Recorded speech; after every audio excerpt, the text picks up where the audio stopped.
I think, ladies and gentlemen, that we can begin, and I'm going to keep the recap very, very short tonight because we're going to be jumping right in after that. Our good, intrepid adventurers are still on their quest to restore a broken, crashed airship in the mountains north of Orlustran. And in that endeavor, they might have made perhaps a few acquaintances, some of which don't necessarily like them. Maybe a few people have been lurking in the shadows, so to speak. And at the tail end of our episode last week, we found some of those people lurking in the shadows come out of the shadows and announce themselves violently as a string of crossbow bolts went flying through the skies with little warning. Only Aidy managed to avoid harm, her preternatural senses giving her just the slightest hint of warning, enough so that she managed to avoid getting shot. However, the rest of you did get shot. And as the shock takes hold of these crossbow bolts, you just casually walking down the street and getting shot at by crossbow bolts. I need for the three of you that were hit, so everyone except Aidy, to please make a Constitution saving throw, and also all of you can roll initiative. Okay.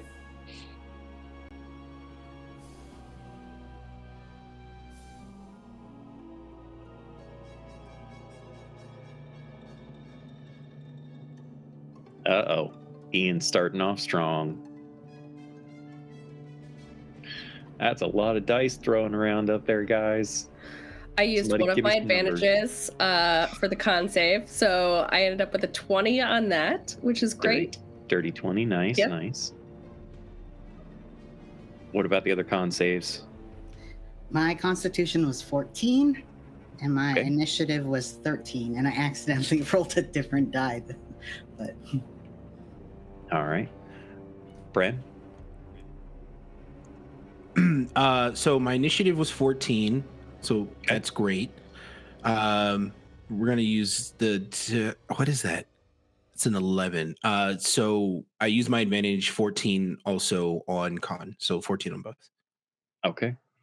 And I need initiatives for Mira and Aidy, please. I also got a 14. I have a 14 dex. What do you have, Ian?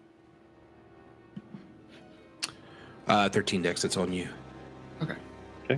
I got a 13 initiative. Okay. I'm assuming Sienna has a higher dex than I have a Mira. +3 dex. Yeah, okay.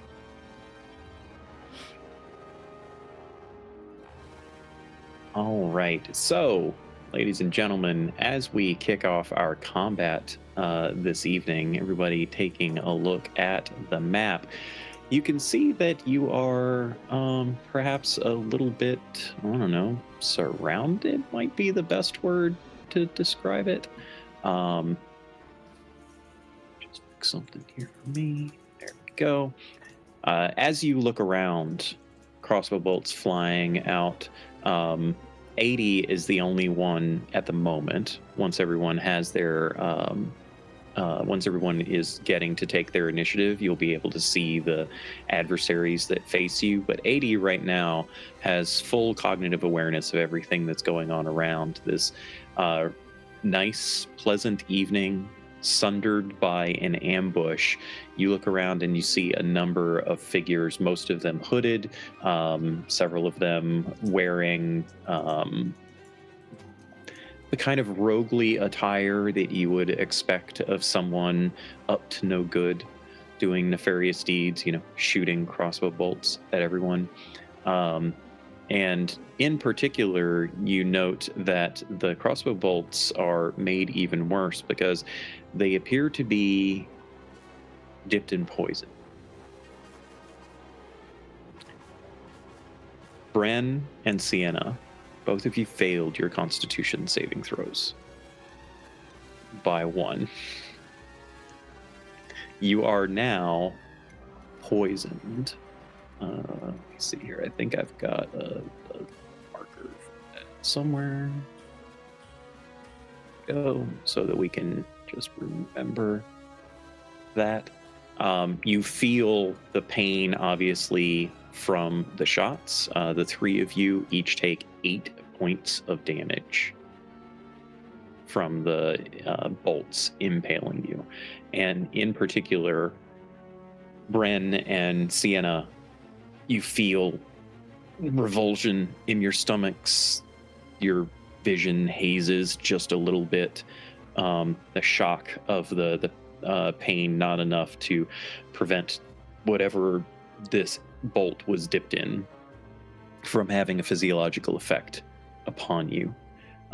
Mira can feel that same effect, but she also feels a burning radiance within inside of her that maybe it's anger, perhaps. Maybe it's something else that drives her to surge forward despite the pain and poison, whatever that was. As these individuals make themselves visible, you can see that some of them come running up. Just barely not able to get an attack on you, Aidy. One comes running towards you with a pair of short swords drawn, unable to strike you first. Another emerges from a tree, jumps down, and you can see running underneath of the bridge and coming towards the stairs to make their way up towards you. Another on the rooftop takes another shot at Mira, which is going to be a 18 to hit, which Yep, I'm sure fairly does. certain. Yep. So this is 6 points of damage. And luckily this one is not poisoned. It was only their loaded and readied bolts that were poisoned. This other one that had fired a shot from underneath comes running up the stairs, makes it all the way to Sienna, but can't attack. This one joins their companion, surging forward as well. And then the last one on the other rooftop takes another shot at Sienna. That is a 12 to hit, which I do believe is not enough. Not enough. I have 15. Yeah. So you see them furiously reloading their crossbows, and these individuals just swarming upon you, intending very obvious harm against you. That brings us to 80. Wonderful. Do they have any insignia on them that's familiar? I know you said that they're wearing like roguish attire, but I mean, 80 does have an insane passive perception. Give me a history check. okay.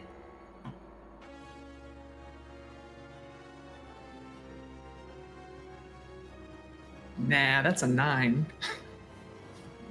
There's something vaguely familiar about one of them, but you can't quite figure it out yet.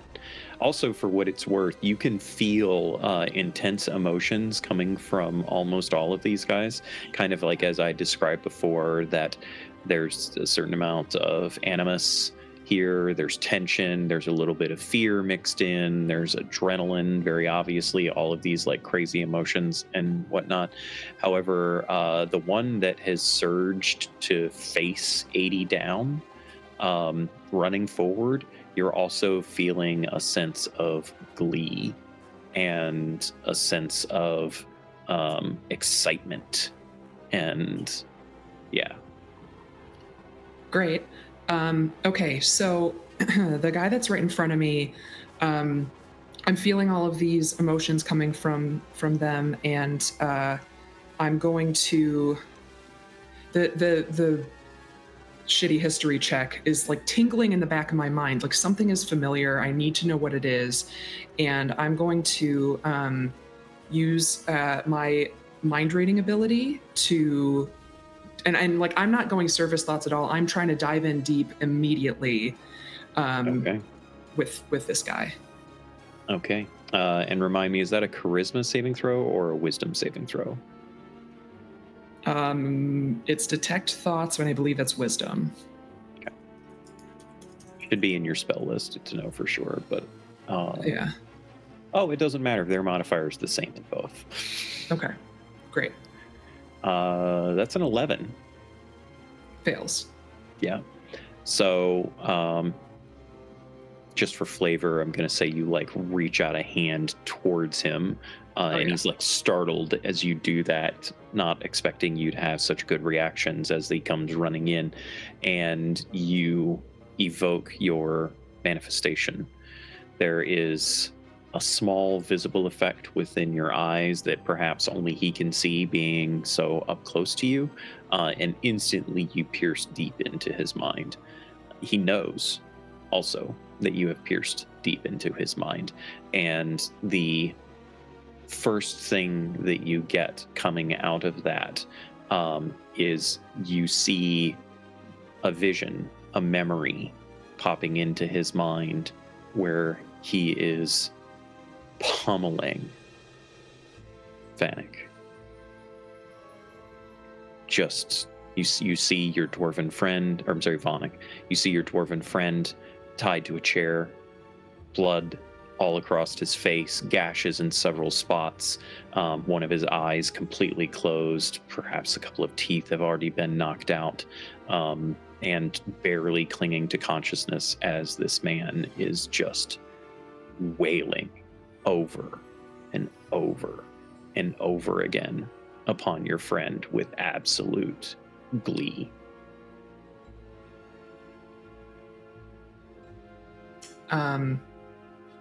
Fuck. Is that all I get from him in this? All you get for now. Yeah. Okay. Okay. I am going to, as all of that's going through my mind, I turn and I look at Bren and I just say, "We need to run now." And for my bonus action, I'm going to Misty Step. Okay. I haven't done this yet. I know that we need to get out and go, and I know that they want me. And so I'm going to just move so myself. this is an ability that Aidy's never used before, right? Yeah. So she it's kind knows of like that an she needs uncontrolled manifestation of her trying to escape. She this man with swords is right in front of her. She has no defenses other than this, and she has to go. So her body, it's not the silvery mist that you normally see with a misty step. It's sort of that refraction that happens with heat.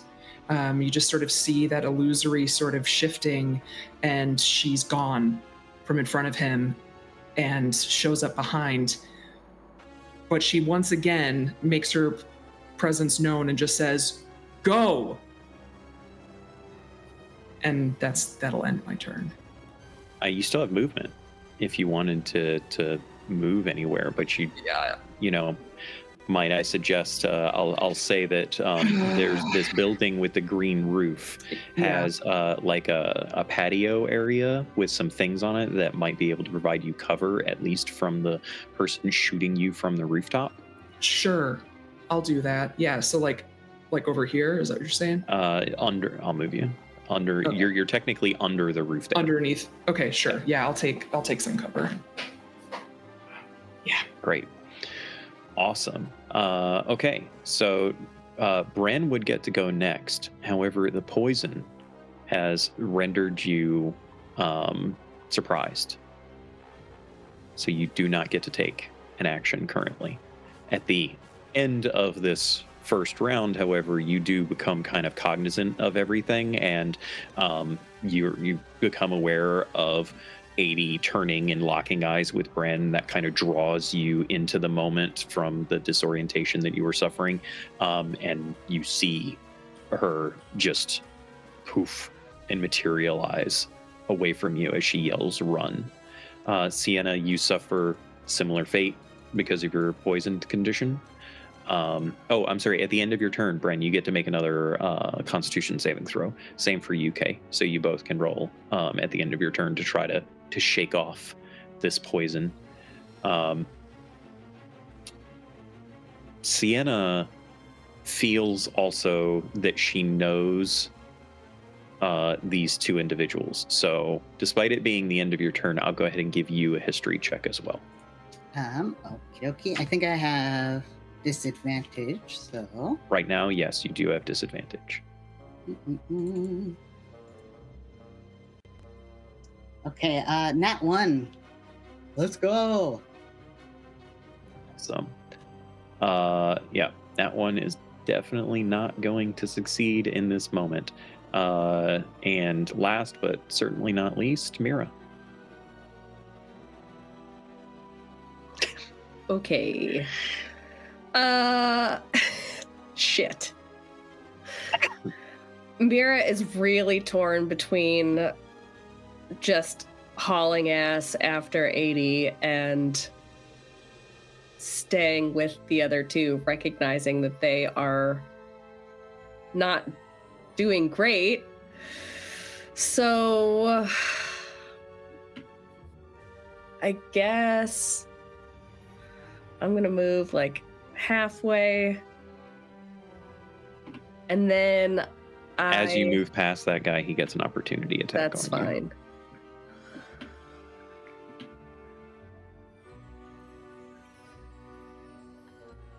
That's a 22 to hit. Oh, only 4 damage though. Arcane Rebuke. Okay. That's a Dex 14 save. Dex is not horrible for him. 13. Oh, he fails. So close. But I rolled like shit, so he only takes 9 damage. Okay. So what is like this? What does this wall arcane rebuke look like? Of light just shoots out from Mira's hands and kind of blasts into the sky like a wall of bricks. Yeah, as the blade kind of streaks underneath of your arm, you reflexively recoil your hand back, and this arcane blast slams into him. And he is looking around at this point, having seen Aidy and now Mira manifest magic. His glee that Aidy can sense, and she still has the detect thoughts on him, by the way, is now changing very quickly to oh shit kind of fear, implying that they were not prepared for you to have this level of magic. It's still your turn. It is still my turn. I am gonna turn to this guy to my right and shoot an Eldritch Blast at him. The one on the stairs, or the one, yes, on the stairs. Okay. That is a 14. Just hits. He will take only 3 damage. Okay. And I think that will do it for me. All right. That brings us back up to the top of the round. So this one that was on the bridge is going to give chase to Mira. So he comes flying up to you. He gets 2 short sword attacks. Well, first one sucked with an 8. Second one, not much better, 12. Nope. Yeah. The one on the steps comes or finishes running his way up, and he goes to follow Aidy, and he attempts to grapple Aidy. So he got a 15 to hit. So now you need to make opposed grapple checks, or in your case, you can use acrobatics or athletics to try to escape. He has to use athletics. And as he's doing this, you'd see that he doesn't have swords. Yeah. He is reaching behind him and he's pulling out manacles. I rolled for acrobatics, and that's a 21. That beats his 19.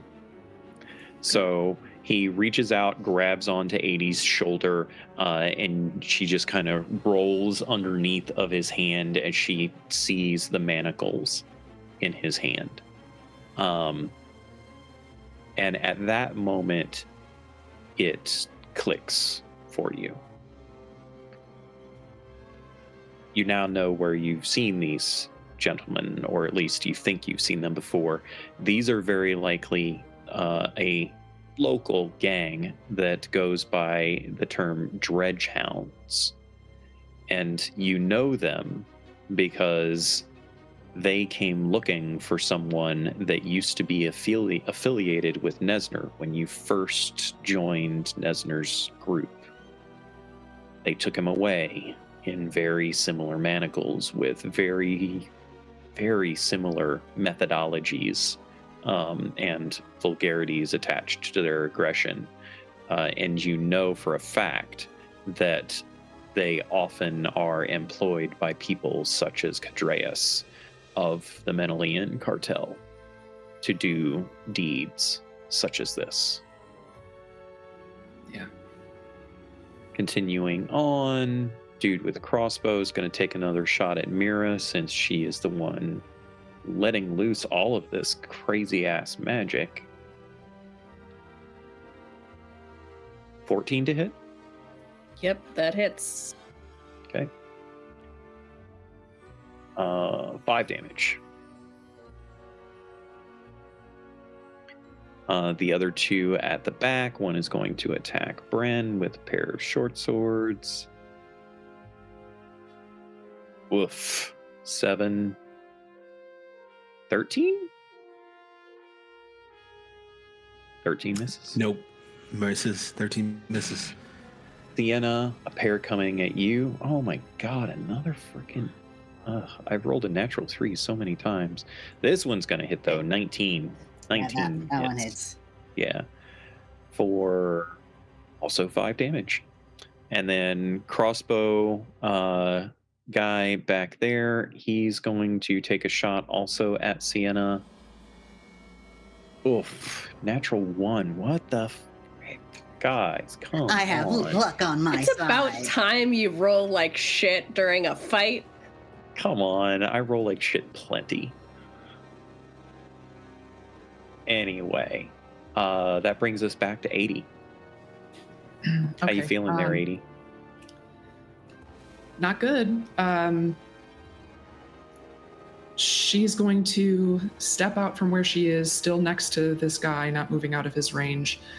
And I'm going to, seeing that our new friend is being attacked, as well as my sister, she is filled with just fear and anger.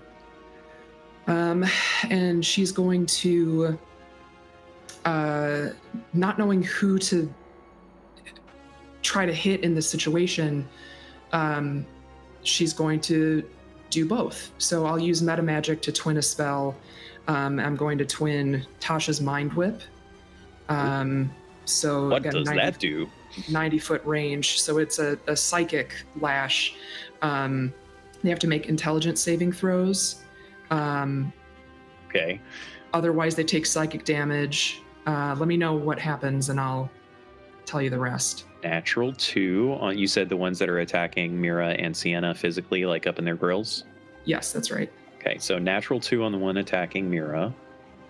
Right. And a natural 4. And I don't know why I'm saying a natural. They have a 0 modifier. So a 2 and a 4 for the both of them. Awesome.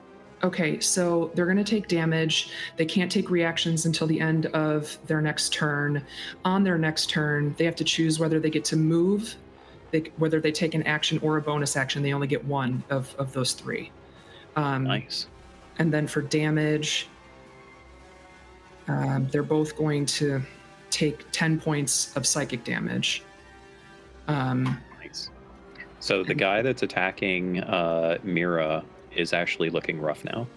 Good. And let's see, that went back there. He was untouched. So there we go.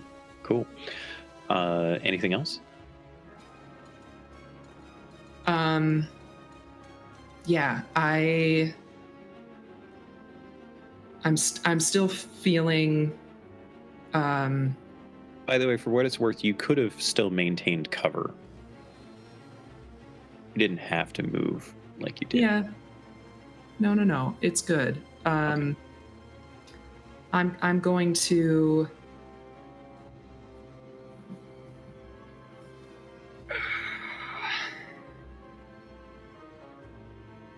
No, that's it. I'll stay where I am. I'll dip back into cover where I was, but yeah. Okay. At the end of your turn, I will say that you get a little bit more from your detect thoughts. Okay. The vision of Vonik being pummeled. The room kind of expands a little bit as the figure who you're seeing from the perspective of takes a few steps back to kind of like wash off his hands. And you see another tied up figure, their back turned towards you, their head slumped forward. You don't quite recognize their face, but you are fairly certain you see Phelan's tunic, as they are also tied to a chair in the same room, turned away from Vonik with their head slumped forward. Next up in the initiative is Bren. Hey, I'm here too. Oh, I don't think I Cool. resolved you guys as con saves. Did I? You the end of your turn for your poison? I told Yeah, you I'm guys still to roll, but I don't think I actually. I rolled under what I rolled before, so Oh, we okay. don't have to worry about that. Yeah. Okay. Yeah. You are both still poisoned then, so you are at disadvantage for things until you shake off the poison. You do get to roll again at the end of your turn. Great. But you know what? Screw it. So we're just gonna do this. So on the guy right in front of Bren, we're gonna hit him with the primal savagery, digging into them as best we can. Hopefully doing decent.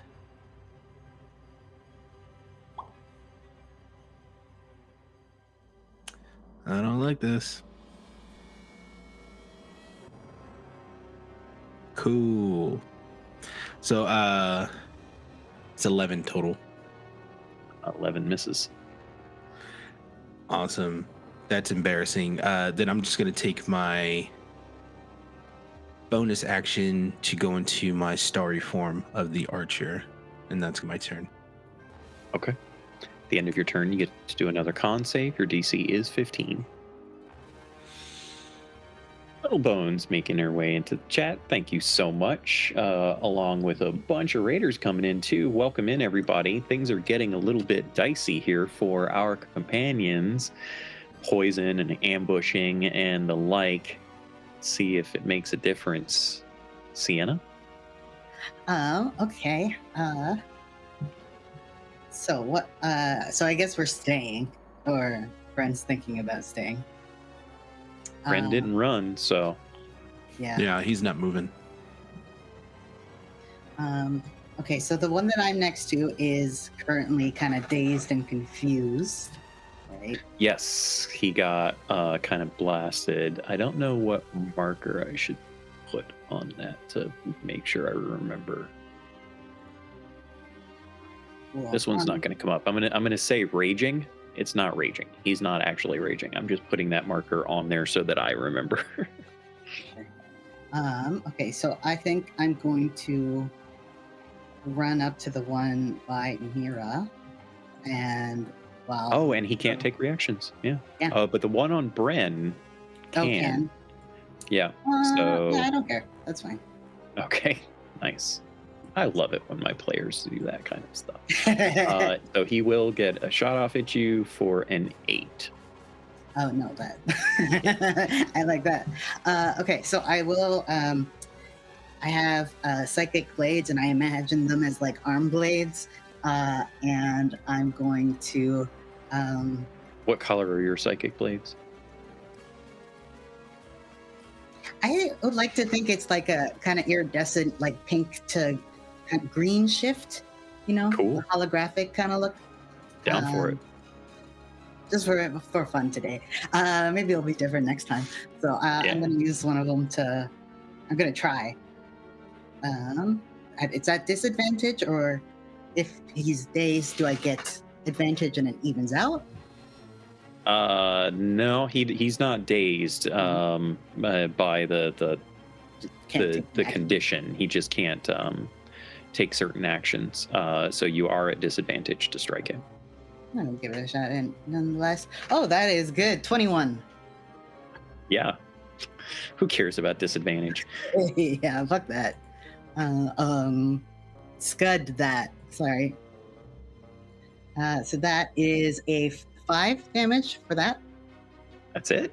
Oh, wait, no, I rolled a d4 instead of a d6. My apologies, everyone. Okay. Oh, and I rolled a 6 on the d6. So that's a 9. Nice. Yeah, that guy is not happy at all. Can I use a bonus action offhand? Yeah. Okay, I'll try hitting it again. Ooh. Oh, that's a 21 again. Yeah. Correct me if I'm wrong, your minimum damage is 4? This one says 1d4. Oh, right, because it's your offhand. Offhand, yeah. Okay, yeah. So you have to roll it. 3. He had 2 hit points left. Perfect. So what does it look like as Sienna comes charging in, both of her psychic arm blades forward, taking this guy down from behind? I want to think. I'm gonna go with like an anime, like a cross cut, and he falls away, and I'm like this behind him or something. Nice. Yeah. I dig it. Sienna coming in and saving Mira. Oh, you need to do a con save at the end of your turn. And Mira, it is your turn. Okay. I am going to keep moving toward Aidy. Okay. And you see the guy there attempting to grab her and put her in shackles. Probably. And Aidy is like fully crying right now. Probably something out of Mira's nightmares, actually. Before I get there, so I guess I would stop like here, shoot another Eldritch Blast at him. Oh, yeah, sure. That's a 14. Just hits. 8 damage. Nice. All right. And Kay, you said you rolled an 18 on your save? I did, yeah. Okay. You are able to shake off the poison. Oh, thank goodness.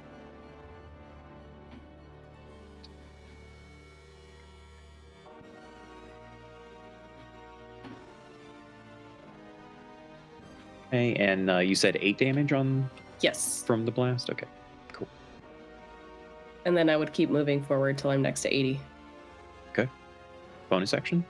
Nope. All right. Brings us back to the top of the round. The one that was dazed, you said, can only move action or bonus action? Yeah, that's right. You just pick one. Mm-hmm. Okay. He's going to move forward up to here. Does he get a save at the end of the turn? Does it just go away at the end of the turn? Or is he stuck like this for a while?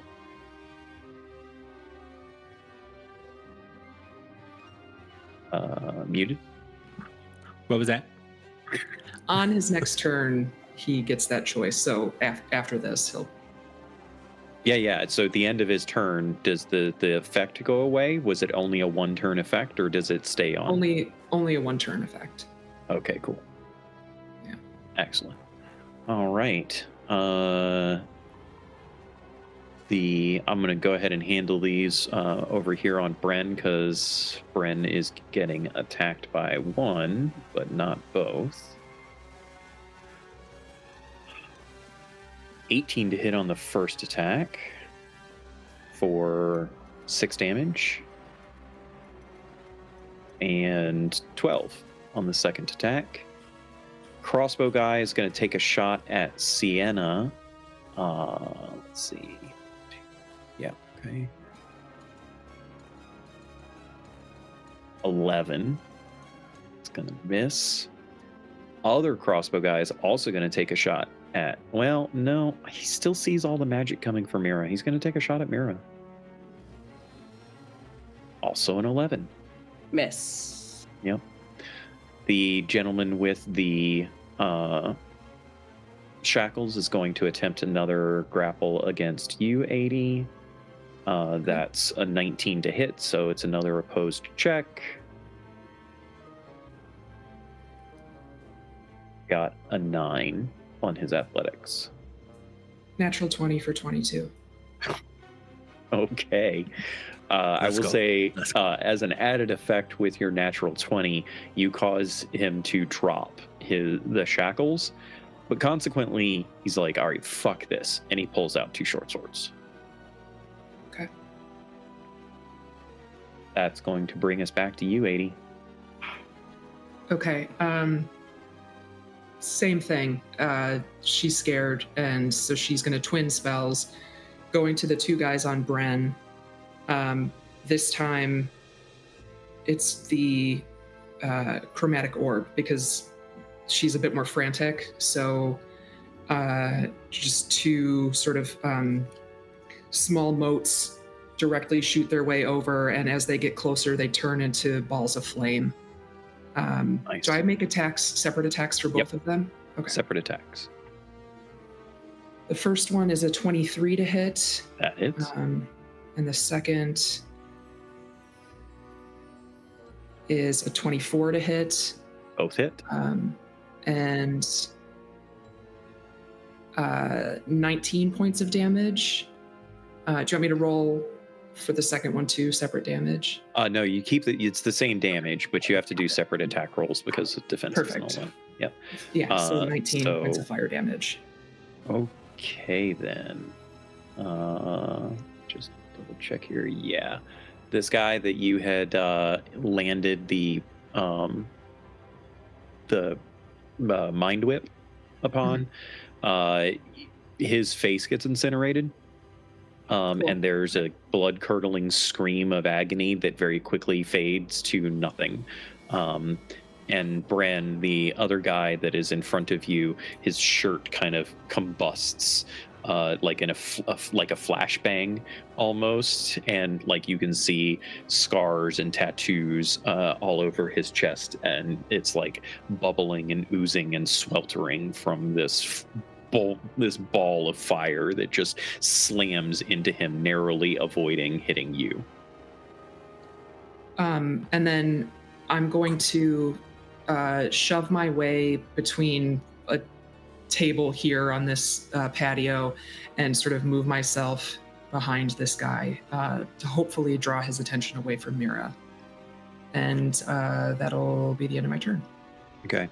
I will say that in the death throes of the guy that Sienna completely murked, I will say that you get a fleeting memory of him yelling and barking out orders to his comrades, saying that Nesner and Cadreus will be pleased if we get this done.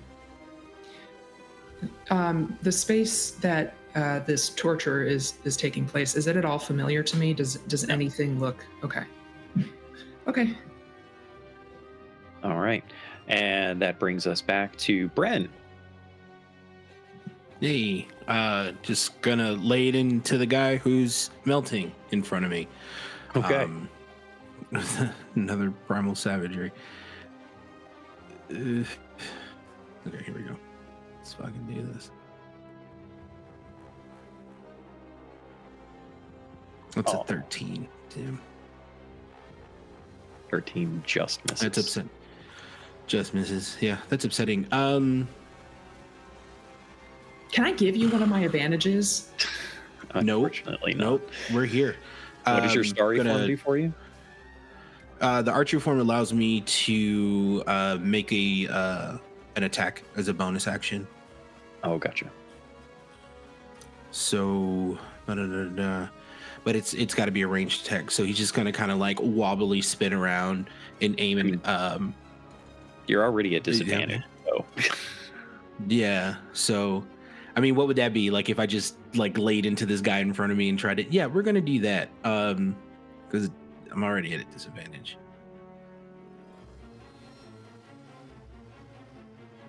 I'm done. Oof. Yeah, not a good night. Not moving? No, we're gonna stay here. Okay. Bren stays strong. Go ahead and roll that Constitution save.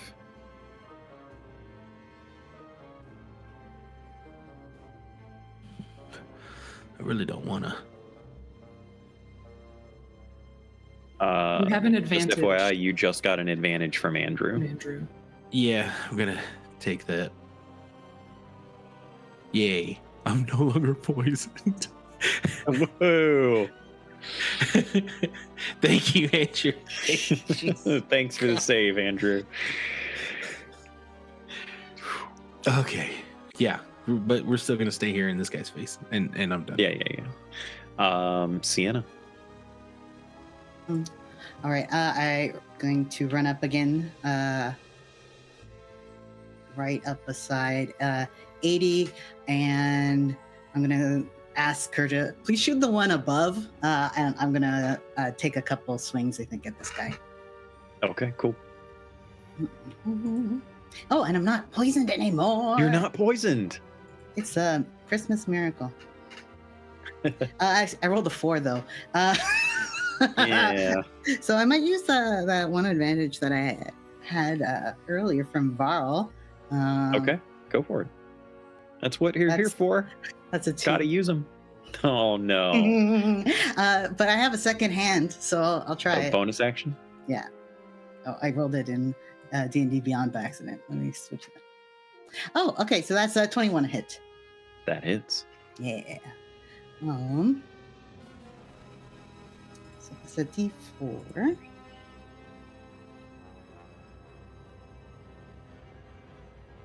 That's 4, and then would that be a weapon attack or like a offhand? That counts. I'm going to use one of my bardic inspiration to deal an extra 2d6 psychic damage if he's susceptible to that kind of thing. You get the sense that they're pretty susceptible. Snake eyes, 2. Okay. Hey, 2's better than nothing. And also, Varl, throwing in bits, everyone has 2 additional advantages now. Thank you so much, Varl. Thank you so much. I think that's all you guys have, because haven't all of you used all of your advantages from before? Aidy still had the one from before? Yeah. I also still have one. Oh, right, yeah, because Raven. That's right. Cool. Tavish twins still going strong with their advantages. Speaking of, how you doing, Mira? Not great. Been better. I want to find cover. At this point, I am getting a little nervous about the one across the bridge. Because I don't think we should let anybody get away. I got it. Don't worry about it. It's okay. I think she means the one that's shooting you from afar. Oh, okay. So I'm gonna Eldritch Blast him, assuming it's a him. We'll just assume. 17. 17 hits. That is only 4 damage. Okay. And The life of a warlock. it sucks. Sometimes you got to use your spell slots. Sometimes you do. I don't feel like I'm there yet. Either. I'm just gonna yell out, that we need to keep one alive and figure out who they are. And I Does think Aidy say anything in response to that? No, she would love to keep one of them alive. Oh, okay. I think that'll do it for Mira. Okay. Brings us back to the top of the round. So with the one guy that Aidy knew to be the most vicious of them, that seemed to kind of be leading the fray, so to speak, with him down, the others seem a little bit nervous. And at Mira's yelling out, "We need to keep one of them alive," the one that she Eldritch blasted leaps down from the rooftop. Oh, hiccups. Leaps down from the rooftop. Acrobatics check for him. That's a natural one. Yeah. On his acrobatics check. So he falls prone. Twists his ankles. Twists his ankles. Doesn't break them. Twists his ankle and starts hobbling to get away. The one facing down Bren on the bridge is going to continue to attack Bren, because Bren looks pretty effed up right now, right? No, we're still good. We're strong. Oh, okay. Well, he's going to attempt to stab you first. 23 to hit. Let's go. For 7 damage. Okay. Offhand attack. 14 to hit. Meets it. Okay. For 7 damage. Okay, now I'm looking a little messed up. Give it a roll. I was going to say he flees, but now if you're looking messed up, he might stay just to try to finish the job. Sure, let's go. Yeah, he's dumb. He stays there. Chest is all burning and pustuled up, and he just is like spitting at you, and he's got this crazy snarl upon his face as he sinks both of his blades into Bren's flesh. He's like, "Yeah, now I'm going to get you." Dude with the crossbow on the other side there is going to take a shot at Sienna, because Sienna has crazy ass psychic blades. Oh, I was so close to a natural 20. So close. But instead, it's a 12. Hey, that doesn't hit, so we're golden. Dude with the swords is going to take swings at Aidy. 12 to hit on the first attack. Mm-hmm. And a 13 to hit on the second. Yep. So that is 8 points of damage, and then 4 points damage. Okay. And that's it from the 4 of them.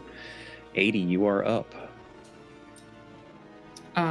Okay, so seeing that this guy is running across the bridge, she is going to take whatever opportunity attack and run to the middle of the bridge right behind Bren. He does swing out at you. 16 to hit. Yep. For 6 damage. Okay. And when I'm up there, I will put both of my hands out, and I'm going to do another chromatic orb. Same thing, little white motes that turn into balls of fire. And I'm going to...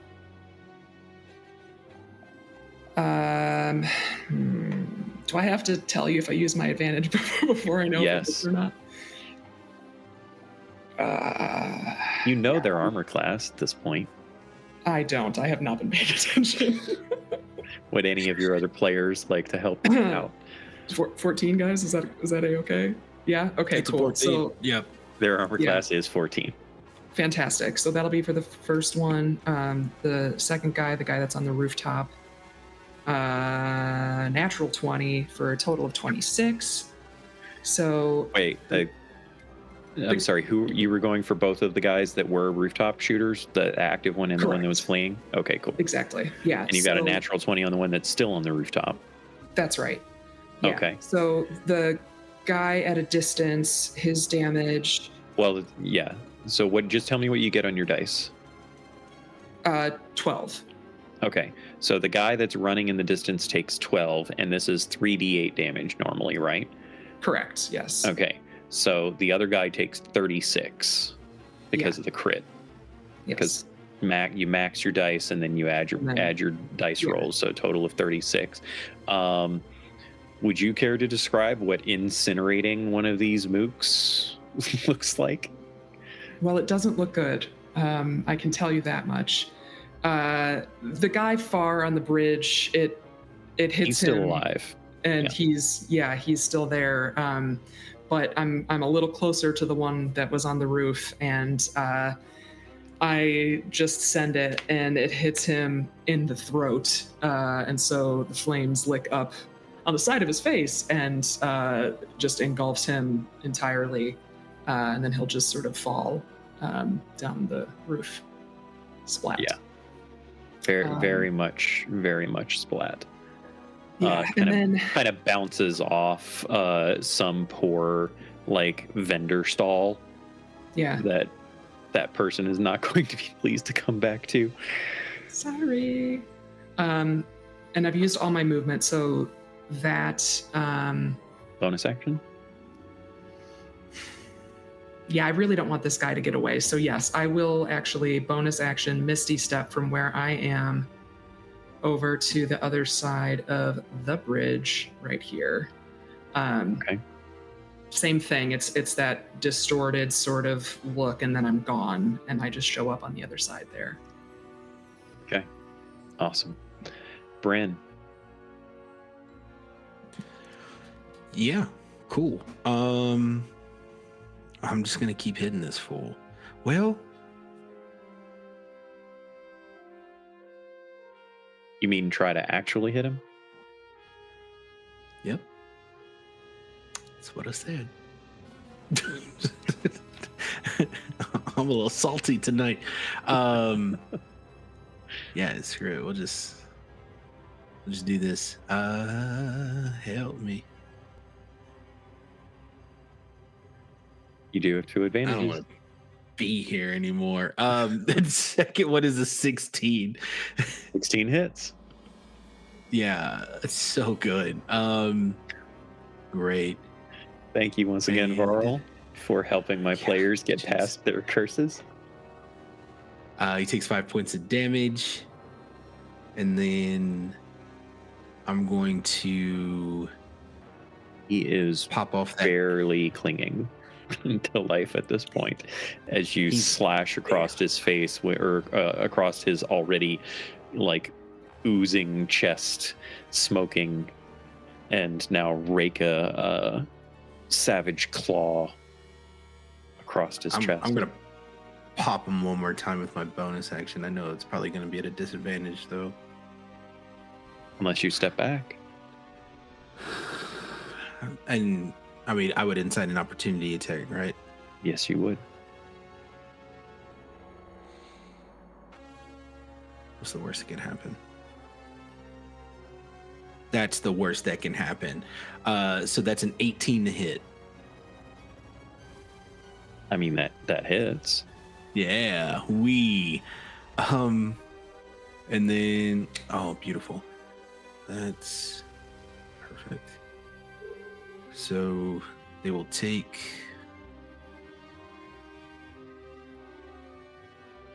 17 points of damage. Way dead.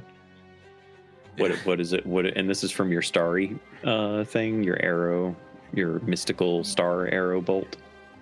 Yeah, like so after Brent hits him the first time and he kind of stumbles back, Brent kind of like gets all up in his grill and like puts his fist into his chest and then pulls back on the other one and smiles at him, bleeding from the mouth, and just lets it go and just goes poof. You can see the arrow just shoot right into the bridge on the other side.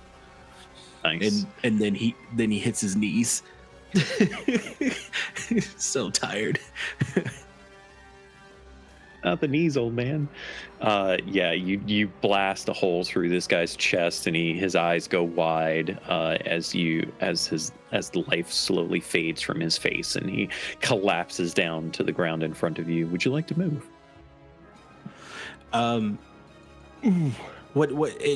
Yeah, he's gonna turn around and look at Sienna and Mira. What's the look on their faces? Do they look like they got it, or do they look like they're stressed? Mira probably looks stressed as fuck. I don't know. Sienna might be like riding the glee train here.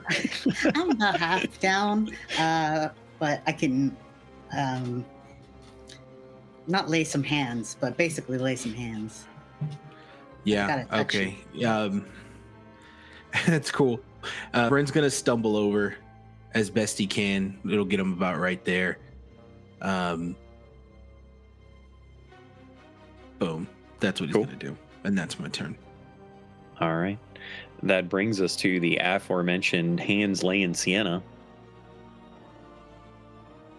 Yeah, I'm gonna take the opportunity attack to go stand next to Bren. Can I give myself bardic inspiration? No. Is that allowed? No. Okay. They're just that good. There is a certain subclass of bard that I think can do that, but you are It's not not that me. subclass. Well, I'll use a second level spell slot. Oh yeah, the opportunity. If you're gonna, And if it's to heal Bryn, he's gonna refuse it. He's gonna want you to focus on making sure this person doesn't go anywhere. well, then, I mean, you can still you refuse do it it- anyway. Yeah. He's just gonna be like, "No, I just need to sit down." You slap me, and I take the opportunity. Well, it's because he can heal too. Like, don't waste the Oh. spell slot if you can. We're getting this person. Do what you feel is necessary. I'm going to shut up now. You took 6 points of damage from the opportunity attack. Okay. I will allow you to if you do want to heal somebody, you could redirect and move back around to Miro, Yeah. or you could heal yourself I'll roll my eyes and walk back over to Mira. I'll be like, after you got slashed in the back. yeah, I'll come back. Awesome. So that was, how much was it? I forget what I said. 13. 13 points. Thank Now you. Mira's feeling better. Yeah. I'll be like, you got this. Get him. And I'll give you bardic inspiration too while I'm at it. Ooh, great. Excellent. And that's it for Sienna. So now that Mira is feeling significantly better, at least I assume Mira's feeling significantly better. She 12 is, is a for lot sure. Yep. for hit points for her at this point. Mira is gonna pick up the shackles that the guy dropped, and she's gonna stand in front of him and say, "Your friends are all dying or dead. We could do this the easy way, or we could do it the hard way." Okay. Give me an intimidation check, please, and I will give you advantage because you vastly outnumber this man right now. 23.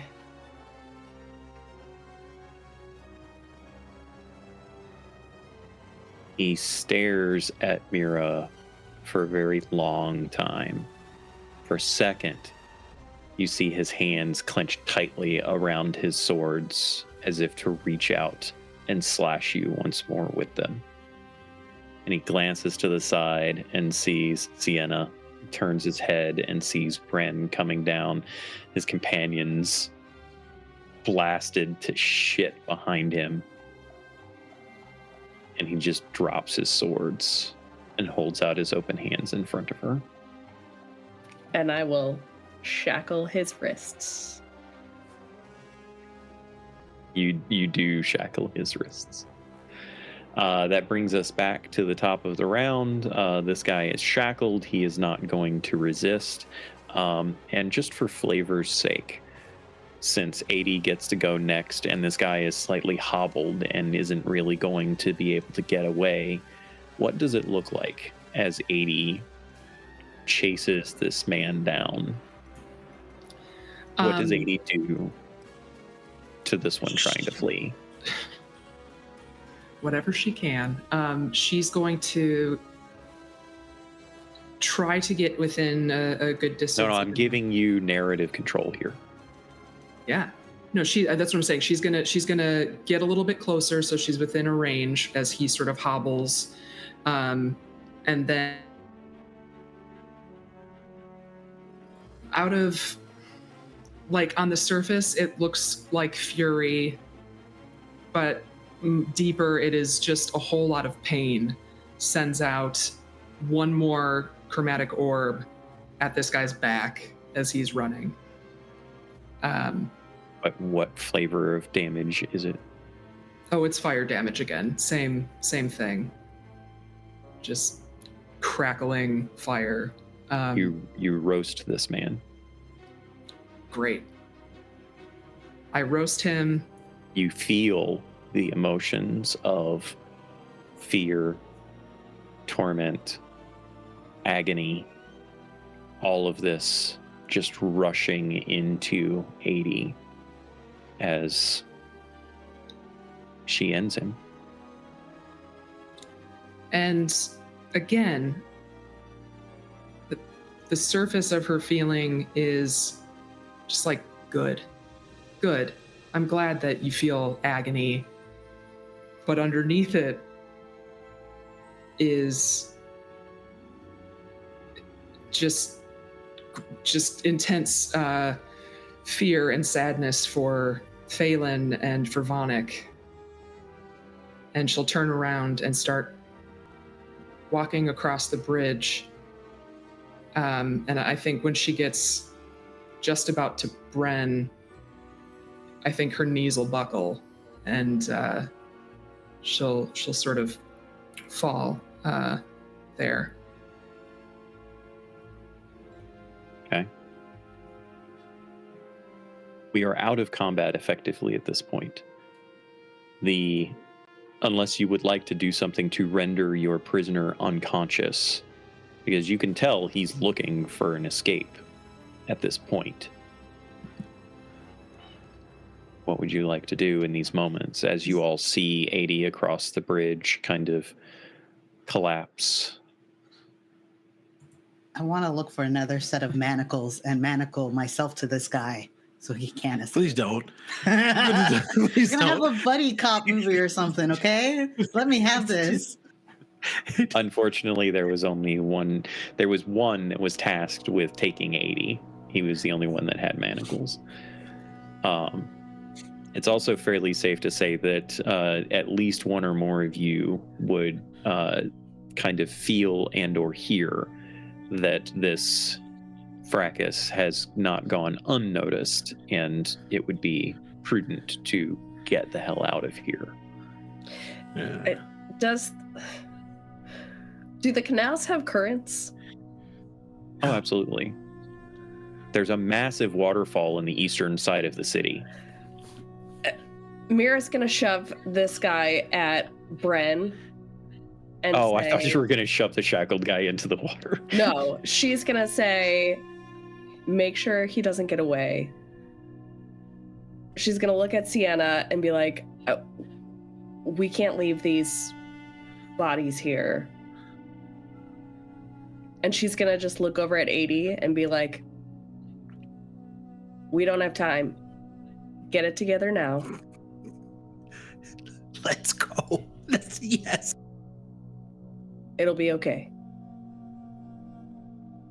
And she's gonna start, like, picking these guys up and throwing them into the canal. Nice. Considering most of your, pretty much all of you guys' damage was magical damage, between psychic and fire and the starry form and all of that, the eldritch blasts being force.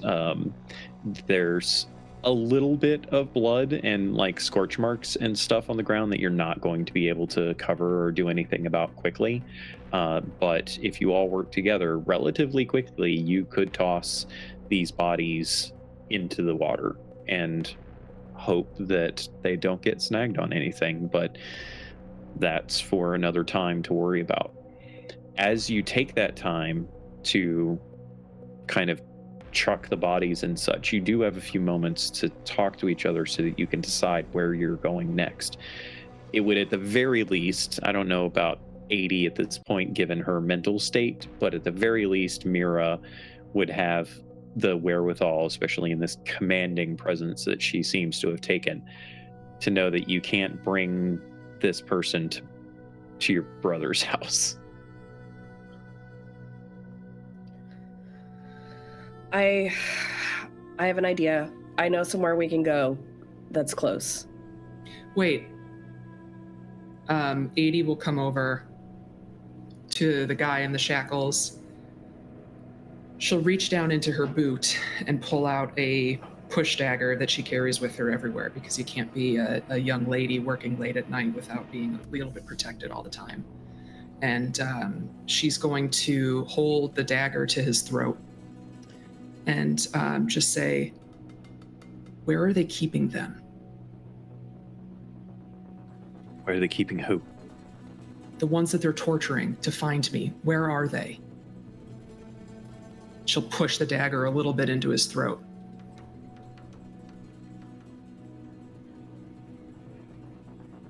Where? Basement of the Emerald Gambit. Do I feel like he's telling the truth based on his emotions? Does he feel like he gave something up? You don't get the sense that it's something that he would lie about when he says that, but also his emotional fortitude is like pained that he said it. I'm gonna spend a sorcery point to be able to use the mind reading ability again. I'm able to do that once, and I want to push into his mind because I need to be sure. Okay. You push into his mind. You see the receiving end of the gentleman coming out from a room, and the one that you had mind read before, barking the orders to, go and find Aidy now that they know where you're going, and the like. So you do get the feeling pretty clearly that he was telling the truth. Okay. On top of that, before the other one came out to give that order, you did in fact see him looking over a writ. And it is a writ of bounty for you. Nesner authorized and funded by the Menelian cartel. How much is the bounty? With 1,000 the information, I have the confirmation I need, and I shove the dagger into his throat. Okay. And I look at Bren, and I'll just say, "Toss him." Wild shapes into an ape, tosses him over the bridge, no question. Okay. Sienna and Mira finish tossing a body. They turn the last of the bodies that they were going around and gathering. They turn and look just in time to see Aidy, stone-faced, without seemingly very much difficulty at all, shove this dagger into this guy's throat. And Bren very quickly wild shaping and chucking the body. There's some part of you that is like, well, why couldn't he have done that 20 seconds ago? But because it's an action and I wouldn't be able to hit anybody. I meant while they were tossing bodies. You had the girls doing all the cleanup while the old man was standing there guarding the shackled man. I'm gonna turn to Mira. I thought she said she was a small-time criminal. I mean, you don't technically know that stuff from before, just FYI. I thought there was a period where Aidy told us. No, we were in the street. Oh, never mind. I'm so sorry. Never mind. Yeah, we were talking somewhere else. We were elsewhere. Goddamn. Sorry, my apologies. But neither of you two is aware of. I mean, none of you except Aidy is aware of what the hell all of this ambush was. Like, a lot of those details are still in Aidy at the moment, and that has not been given over to you. But in this moment, you can feel the pressure of people coming, even if it's just mundane people and not necessarily those that would enforce laws. You still feel pressured to get the fuck out of Dodge. Mira is gonna do prestidigitation for any blood that got spilled with this last murder, and is gonna say, "Let's go," and is gonna start like speed walking away. She doesn't want to run because she doesn't want to draw more attention to them, but she's gonna get the hell out as fast as possible. Okay. You're muted, Beth. Aidy's going to help using prestidigitation on all of us to help try to get rid of blood on us to make us a little less conspicuous. Okay, cool. I have a question for you, Beth. Aidy's never taken someone's life like that before. I think that she should do a wisdom saving throw to see how with it she is. It's a 14. Okay. Don't think she's quite there as far as, like, I feel like she's having a bit of a moment with her hand covered in blood, and I don't think that she can prestidigitate it away yet. I think she's a little fixated upon it. She's moving forward, but it's kind of at the behest of Bren, who I assume is taking the rear in his monkey form. No? Yeah, he's just full knuckle pawing, just like, we gotta get out of here. No. I mean, yes, but you're still in the monkey form, but like in the back, kind of pushing people along, right? Yeah. So I think that it's Bren's urging that is keeping Aidy moving forward, basically. I'm assuming that all three of you are following Mira as you continue forward. Where are you leading them, Mira? We're going to a little entrance to the old sewers. It's a place where I have been once before. It was a date that I had been on. Yeah, I know what place you're talking about. Great. So, as you traverse the streets, you reach the intersection that you would have turned to go to your brother's, to go to Burke's house. You stop, you look in that direction.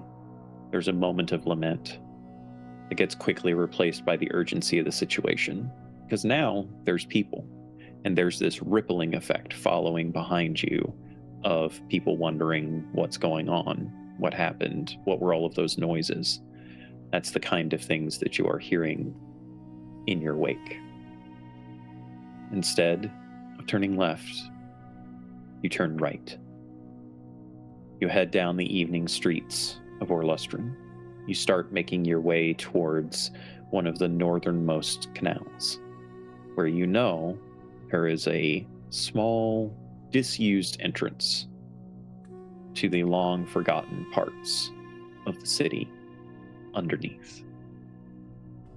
As you flee this ambush, and you feel all of these emotions surging within you, adrenaline still very much kicking forward, you reach this space unfamiliar to the rest of you. Mira, very quickly, with deftness and knowing, reaches down, finds the hidden little latch, pulls it, swings a fairly rusted grate to the side. Can't quite open it all the way, just because she's not overly strong. But Bren steps forward with his monkey paw strength and tears it the rest of the way necessary. You all scooch into the darkness of this sewer. The second Aidy gets down there, she throws up and just keeps walking. Okay.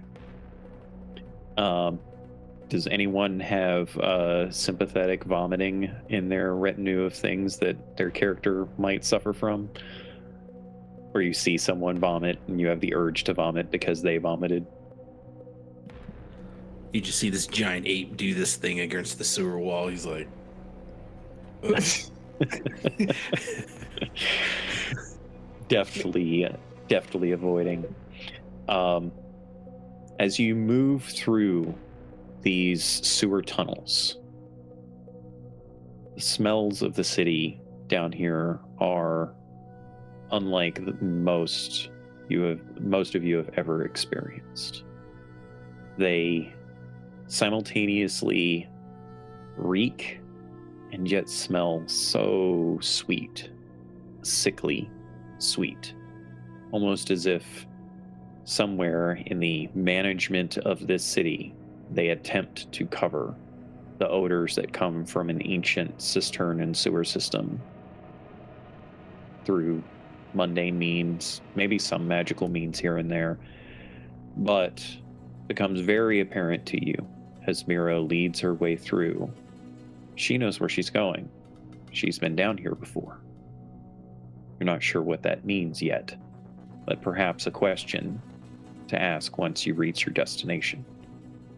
You definitely avoid various spots within the sewer system itself that no sane person would want to touch.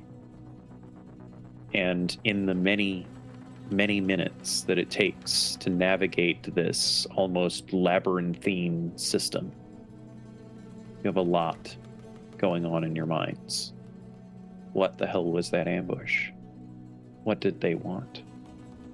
There was manacles. They obviously wanted Aidy for something.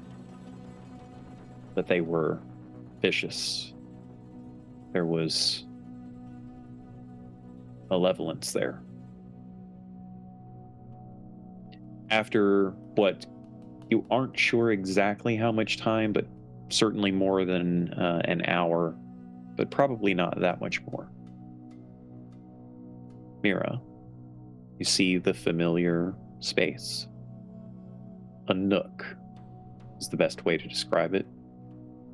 Bunch of very, very old stonework, foundational to the city in what it used to be more than a century, 2 centuries ago.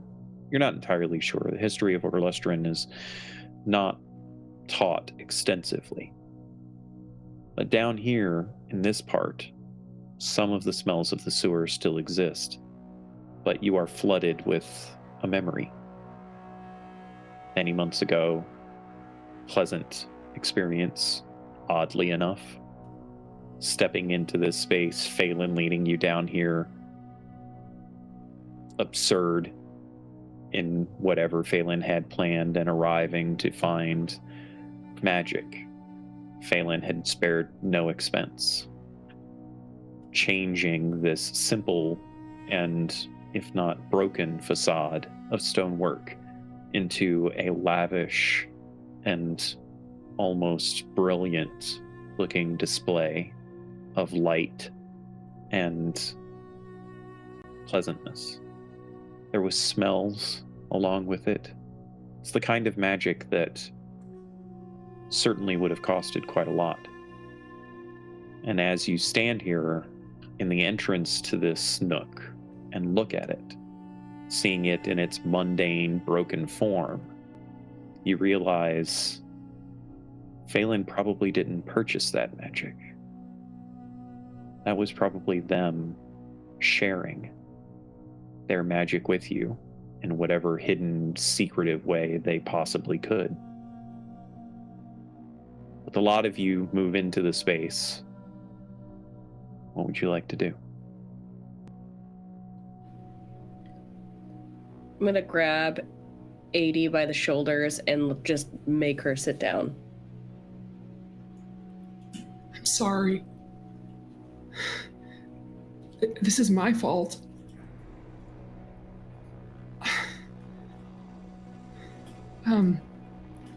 It was Nesner, and they were coming after me. I'm sorry.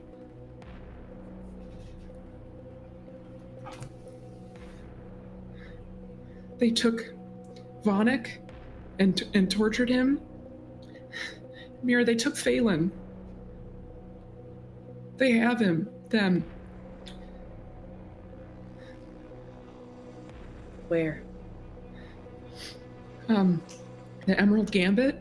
It's a casino that Cadreas runs. They're in the basement. That's what he told me. I'm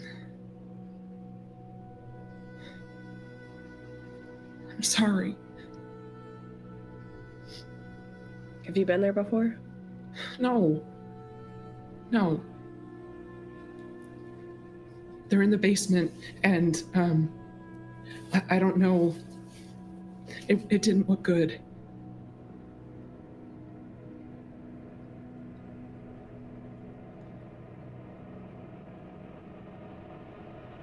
I don't know what to do.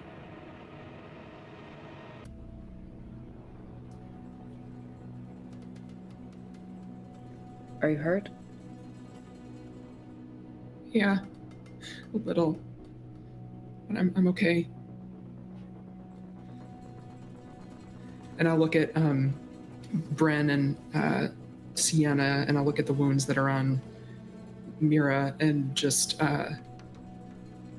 she just sort of crumples a bit more.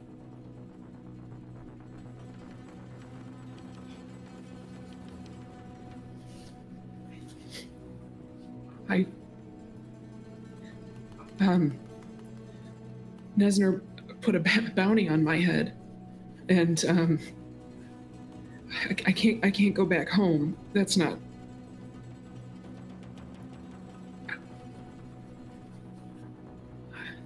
What do I do?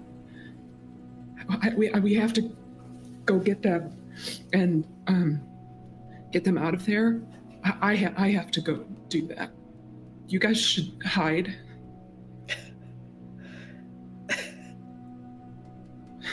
What? Mira's just gonna... She's crouched down next to Aidy, and she's just gonna pull her into a hug. She's really reluctant to accept it. Yeah. You feel like the worst fucking feelings coming from her. I'm gonna grab your face.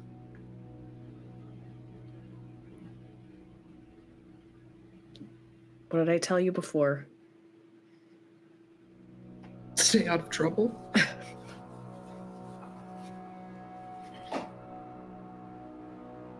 We can fix this. You shouldn't have to clean up my messes all the time. And this is a big one. I'm sorry. God, I'm so sorry.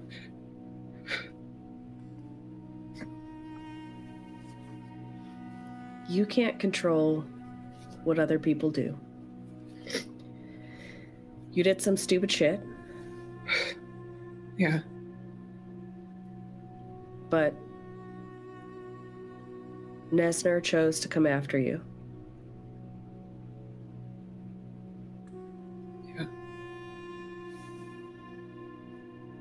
And based on what we just did, I don't think he knows who he's fucking with.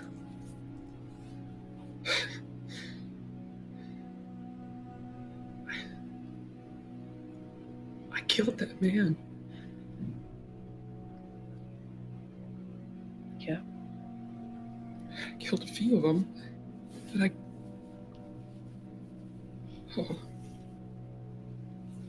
Bren, I'm sorry. Are you okay? And Sienna, once again, they had first impressions. I'll be fine. We'll be fine. Are you okay? No. No.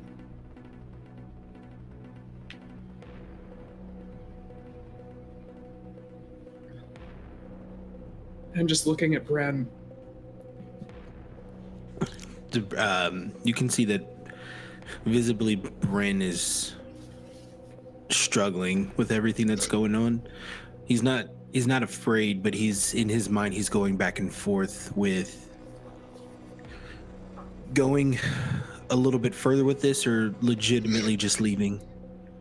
And he's purposely not looking at anybody, and he's very quiet. Aidy is like hoping that Bren gives her what for. Mira is too fucking understanding, and Sienna seems too nice, and she's just waiting for Bren to yell at her or do something that she deserves, you know? He knows that, which is why he doesn't say anything. Yeah.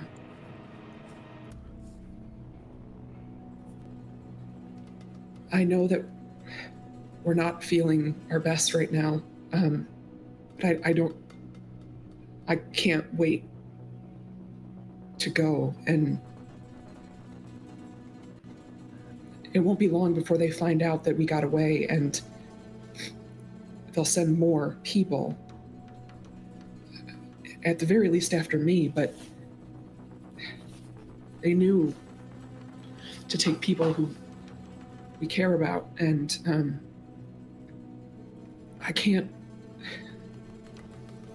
What if they take someone else? Mr. Babineau or one of you? I have to go. When you say when you say they could take someone else, Brent kind of stands up very quickly, and he looks at Mira and he goes, "Your brother." Or as quickly as he can, the old man Bad Knees who's been shot to death.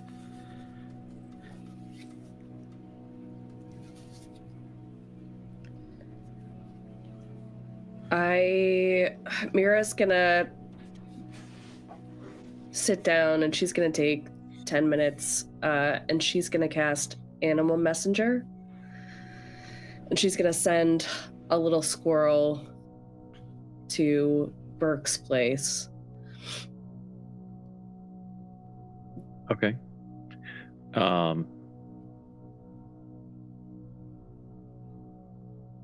Not a squirrel. As you sit there, pull out your ritual book and start going through the process of this spell. First time Mira has done this. She knows it, though. It's natural for her at this point. Reading the arcane recitations, pulling out a couple of things from the spell pouch at her hip. She goes through the ritual. And flying in from the archway that is the entrance to this nook, you see a small golden yellow hummingbird with brilliant auburn wings. Comes forward, sets down on the book, stands perfectly motionless, looking up at Mira. You have a mental connection to this bird for the message. You don't have to say it out loud. You can, of course, say it out loud, but it sits there,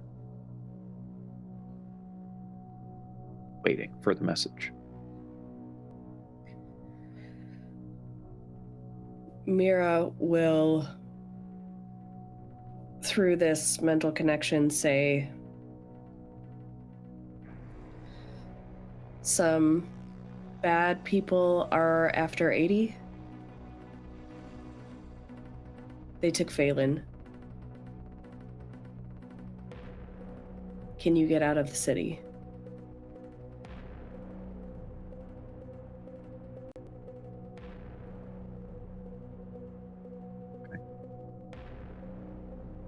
As you finish reciting this message, Hummingbird stares up at you, and there's a moment's pause when you see a slight radiant twinkle in its eyes. And then, like a bolt, faster than you've seen any animal, hummingbird, anything really, almost like a blur of arcane energy, it leaves the chamber rapidly, as if it turned into a magic missile and flew from the room.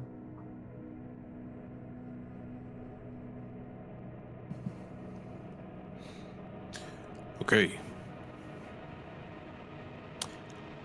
So, if no one else has a plan or an idea, this is what we're gonna do. Kind of brushes himself off and sits back on whatever's available, and he goes,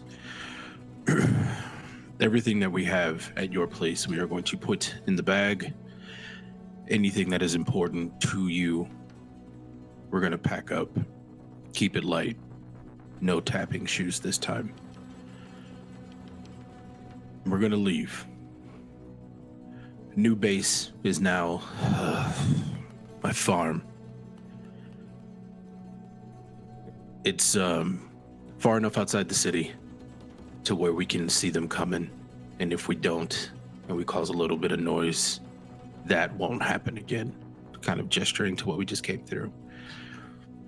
The unfortunate bit about it is we tell no one. Not Mr. Babineau, not anybody. I think you should just disappear as best you can. Worst case scenario, we go from the farm back to the boat.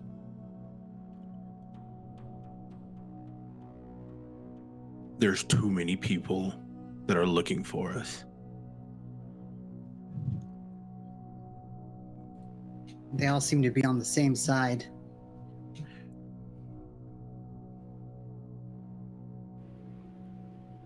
We have to go get Phelan and Vonic, though we can't leave them.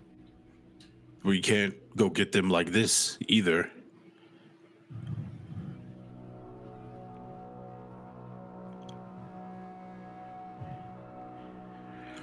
Phelan's smart. They have years on them.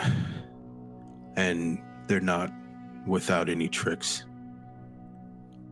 But we can't go charging into a place that you've never been, tired and injured. But we can't go back to your apartment because if they're not already there, they're coming. So we need to get up, we need to go, we need to make this quick, and we need to leave.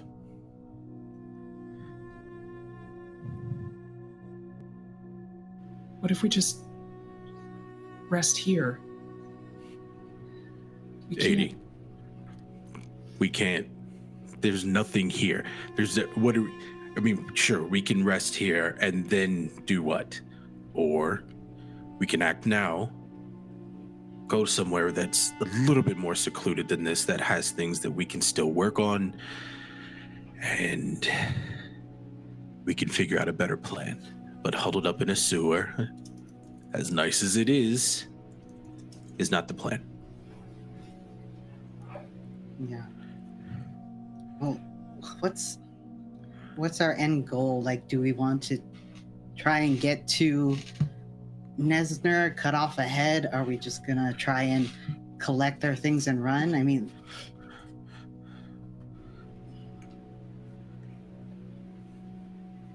like, is Leighton with his mind control and I don't know.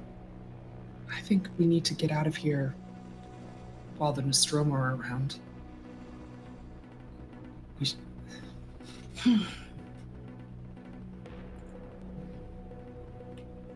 yeah. We have Can we... a day before they show up.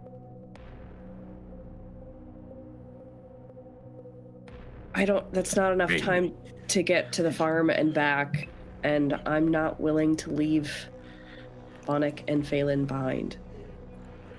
And I'm not willing to charge into an unknown place without having some idea of what's going on. There's no time to gather intel. I'm not asking to gather intel. I'm asking to sleep and to figure something out. If you want to go rushing in there, go ahead. But don't send a hummingbird after me.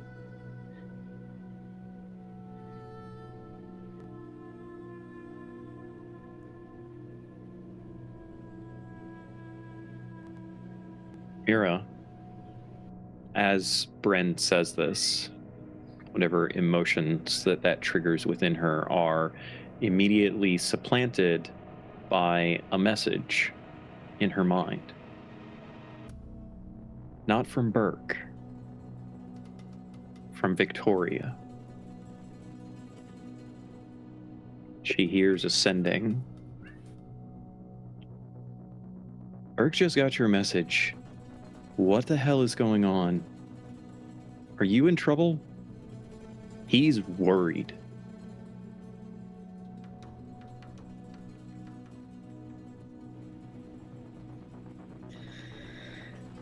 As much as Mira wants to tell Victoria to scud off, go ahead and give me an insight check if you like.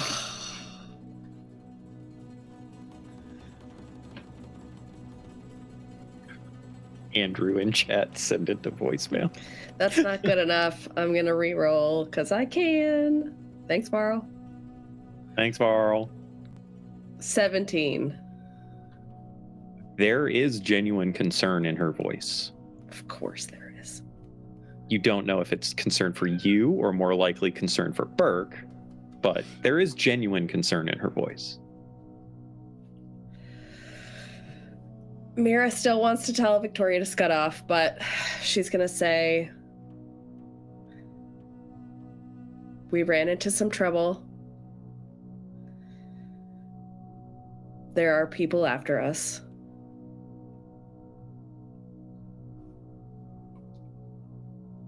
Laying low,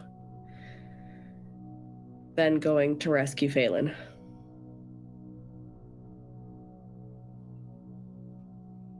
Okay. You don't get another message back because, third level spell slots and all that. However, I will say that certainly odd to have received that message, but it also occurs to you. She's a legacy. Her family is probably connected decently well. You know that they're wealthy. So if she's involved in Burke staying safe, he'll probably be okay. Hi. Sorry.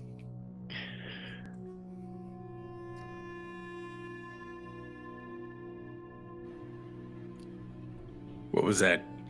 Did you get a response? I think Burke will be fine. He's with Victoria. Oh, Victoria. Wait, Victoria was the one who answered your message? She's the one who can.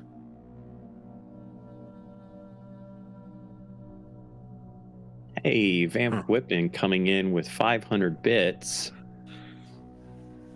Everyone gets an advantage and since there's 500 there, we'll toss in an extra couple for the pool for now that anyone can use. Let that be the last person we tell.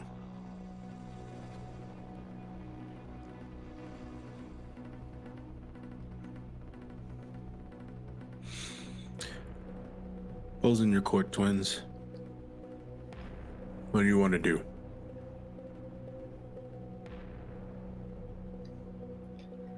I know it's not comfortable, but I do think we're safe here. We can sleep, figure out a plan. I have a couple tricks I haven't tried yet.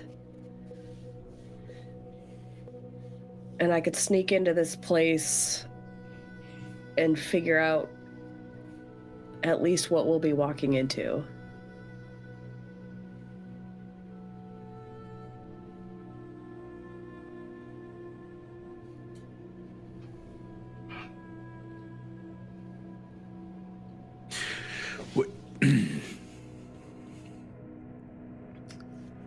Okay.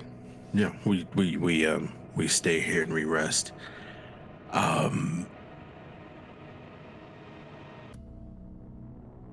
Aidy, what are we getting into?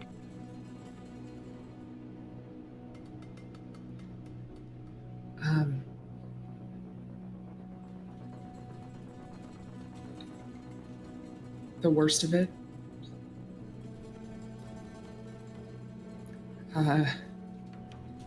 Like local Nostromo.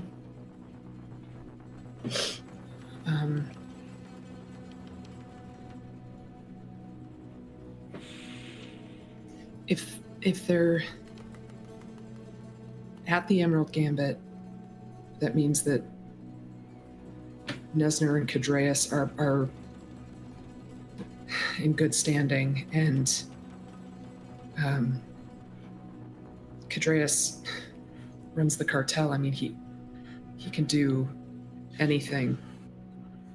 He's connected everywhere.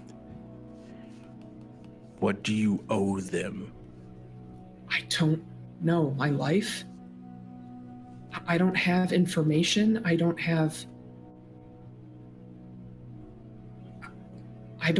anything. Oh, Replicate. I might be able to shake them off our scent a little bit. Go across the city, put in some appearances from everyone. Give us a little bit of time, maybe. Aidy, what did you do for them? I just played cards. He does this. He goes, like, he gives you, he definitely is. That's all I did at the time. I just played cards. And then things sort of went south, and Nesner was arrested. And based on what Vonik and Yoli said, he knows it's my fault. And I think he just wants me.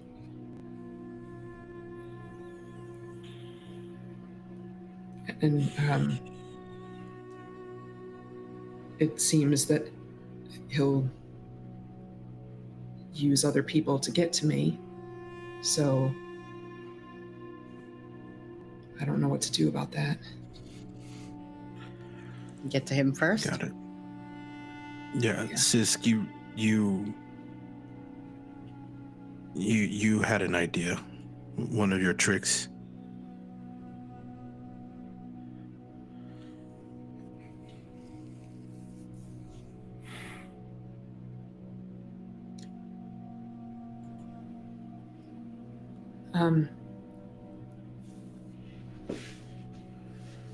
Sisk, I've been watching you and the way that you change, and I don't know how it works for you. But I was thinking about it, and I think I can look a little different too. And as she's sort of thinking about this, you'll see her look changes. Her hair gets dark and long and curly, and her fair skin becomes an olive complexion, and she looks a little bit thinner and taller. And you see as she casts disguise self on herself. This isn't what you do, but it's something. So we can work with that. Yeah. Good job. Not to I'm not trying to show off or anything, but I can do that too. What? Wow, I thought this was like the coolest thing. It is. That's awesome. Mira's gonna cast invisibility on herself. In case anyone forgot, I could do this. We all have tricks. Shit. That is so cool, and Aidy disappears too.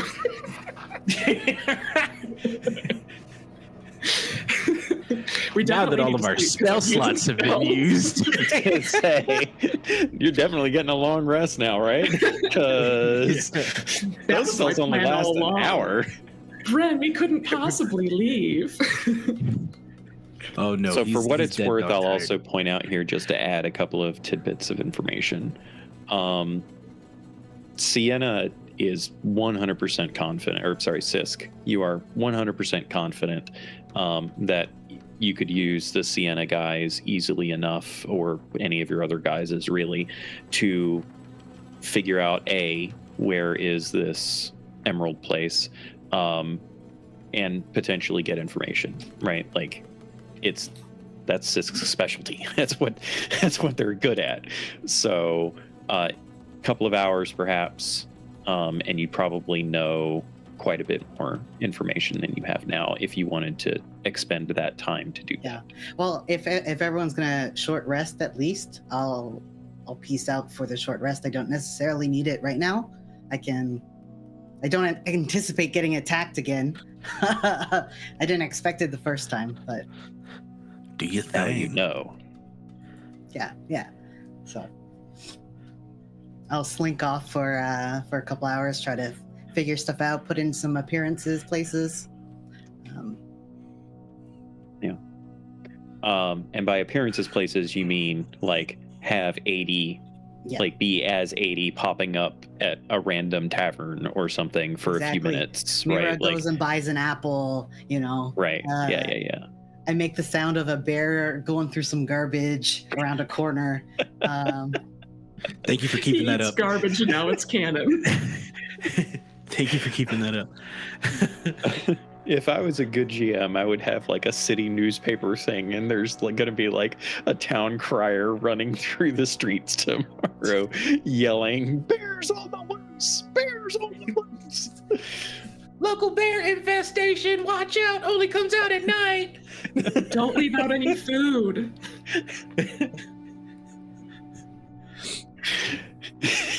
Punching bears in the nose doesn't actually help. Jeez. One local says, "I've had 2 arms before, and then I made a mistake." He threw off his groove. Oh, what have you done, Ian? What have you done? A bear stole my picnic basket. So as Sisk heads off to gather more information, is there anything else that you all would like to do and or discuss? Mira wants to... Is there like a little moth in this sewer? Sure. Great. Mira wants to send one more message using her animal messenger. And Okay. it's got to be like a really conspicuous thing, which is why she picked a moth. Inconspicuous. Yes, that's Okay. what I meant. Sickness. Yeah. I wasn't sure if like your audio lagged for a second or Nope. not. I just wanted to I confirm. just said the wrong word, the opposite of what I meant. It's the flashiest moth ever. Yes, so fancy. She's sending this to Phelan. Oh, And pulling a Gandalf, huh? yes. And she's just gonna say, I'm coming for you. Hold on.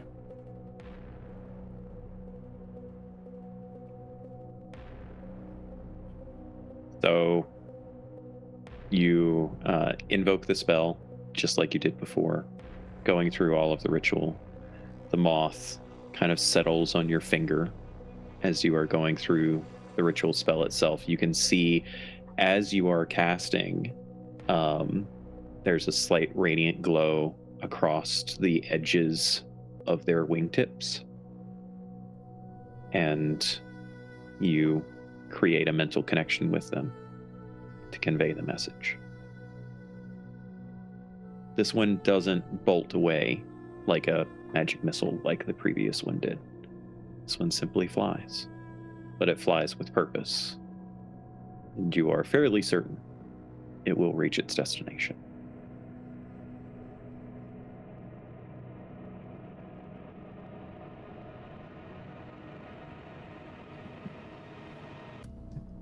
Sorry. If I was failing and I got that message, dude, I'd be like, yo, my girlfriend's coming to kick your ass. The only bad part about animal messengers, they can't reply. That's the only bad part. But it's also a ritual spell that you can just cast over and over and over. So whenever I want. Mirrors also wants to, like, sit down next to Bren. Be like, I know you didn't choose for all of this nonsense to get dropped at your doorstep. And I know this isn't the plan that you would pick. But I'm glad you're here. And he like kind of like sits up and he does that shuffle over and he kind of looks at you and it's very aggressive and he's like, you're right, this is not the plan. My plan is to being my home on my farm, tending my animals, and just continuing my life out with that. Before you all, everything was fine. It was fine. It was quiet. I didn't have people looking for me. I had sustained less injuries than what I have in the past few months. I've had a consistent headache, I would say, for about a good 8 days now. I haven't had a decent meal. My knees hurt. And I'm pretty sure half of the animals that I had have already left or just ransacked my entire home looking for something, because I'm out here fooling with y'all. So you're right. This was not my plan. However, it's a lot more exciting than what I had planned.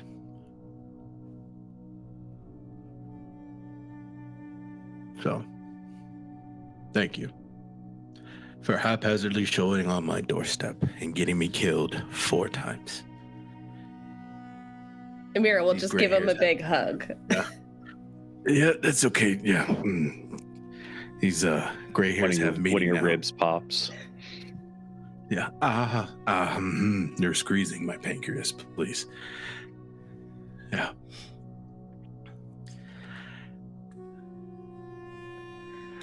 All right, I Welp. should probably go make sure my sister isn't drowning in her feelings. Okay. She is. I was like, she is. She's sitting That's with her back against the wall, with she's got a hand sort of covering one of her wounds that is still bleeding, but she's looking at her other hand that's covered in the blood of the man who she killed. And then she just sort of leans her head back and keeps her eyes closed as she just sits there. Are you going to wash that off?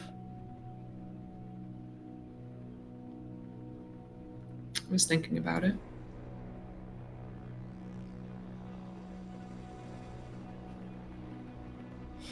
You know, I saw a terrible play once by some guy named Bill. The wife of the main character thought she had blood on her hands. Yeah, well, I do. Literally, right now.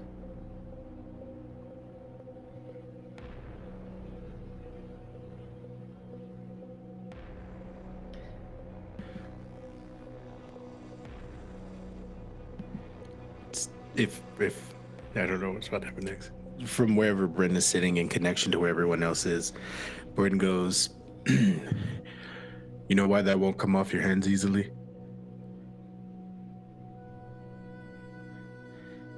Because you're rubbing them both together. And he comes over and he picks up whatever sewer water and he starts rubbing his hands against yours and he grabs Mira's hand and he goes, see that? Nothing is cast away without a little help. Just like with any burden you have to bear. You don't have to do it alone. That's why we have all these hands. And as you look, the blood is coming off. It's flaking off a little bit. The more help you have, the more hands you have to give, the easier the load is. Aidy weeps and just rests her head on your chest and doesn't say anything. As you are scrubbing this blood off of your hands, the water here in this little nook is surprisingly clean. There's somewhere behind some of the rubble, there's a flow of water that extends or that falls downward into the rivulets kind of near your feet in the center of the space, and it flows away from the room.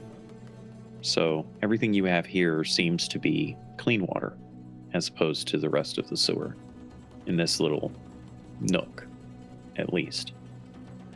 It's decently sized from what you would have expected, perhaps, 15 feet, 20 feet across, maybe.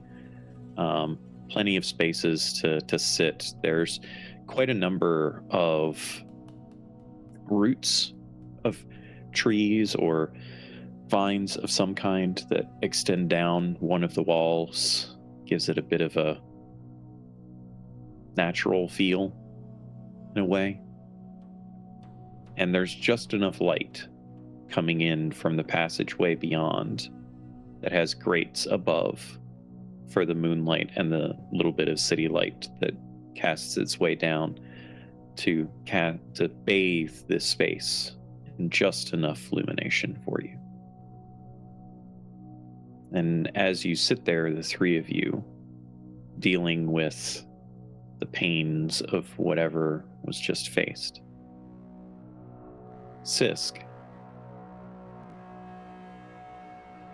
you spend your time going through the city, taking opportunistic moments to look like Mira or Aidy. You weren't sure if Bren was actually a target or not, because all they seemed to do was want to kill Bren. You know that they were looking for Aidy, and Mira being a twin, they might have been looking for her in something similar. So you think only the two of them are necessary for your little ploy, but you're fairly certain it's working, as after about an hour or so, using some of your information brokering skills that you have, some of your infiltration skills, you end up coming across another member of that little gang of people. And it seems like there's some scuttlebutt going on in the streets, that whoever was in charge of all of that fiasco, well, it's a good thing they're dead now. But the dredgehounds are being encouraged to find a new line of work, because their failure is having ripple effects. This eventually leads you to a great, grand building in the Mercantia district. The opposite side of the district, it being, of course, one of the largest districts in the city. So it takes you a fair little bit to get there. Thankfully, fairly opposite and away from Burke's place, at least where you had been ambushed and whatnot. And this building itself, from the outside, looks like it might have once been a religious building. It has some of those kinds of connotations. The stonework, the intricate stained glass on the outsides. You're not overly familiar with all of the Ascendants, so you don't know exactly who the place of worship might have been, but it's certainly been changed a number of times, and however long that it's been since being taken over and turned into a casino. You see quite a number of people going in and out. There's a kind of ostentatiousness about the place. Lots of green, lots of gold. Very almost gaudy in a way.